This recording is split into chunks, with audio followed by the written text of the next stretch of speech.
World human right মিশনের আজকের এই দুই পক্ষের ফুটবল খেলার মধ্যে যে বেস্ট প্লেয়ার হয়েছেন, বেস্ট প্লেয়ারকে উপহার দিবেন আমাদের ঢাকা বিভাগের গভর্নর এবং মোহামেডান স্পোর্টিং ক্লাবের পরিচালক আমাদের আবু হোসেন চৌধুরী প্রিন্স ভাই বেস্ট প্লেয়ারকে ফুটবল উপহার দিবেন।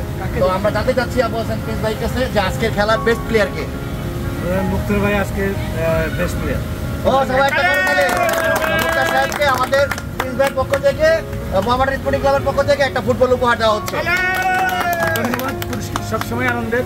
সত্যি আজকে আমাদের WHRB সম্মানিত মহাসচিব হারুন রশিদ এবং আমাদের গভর্নর ভাই আজকে যে খেলার আয়োজন করেছেন আমাদের মে দিবসে, সত্যি আমাদের মধ্যে ভ্রাতৃত্বর বন্ধন অটুট থাকবে। ভবিষ্যতে WHRB আরও এরকম খেলার আয়োজন করবেন। এই পুরস্কারটা আমার না, এই পুরস্কারটা WHRB। ধন্যবাদ। চলে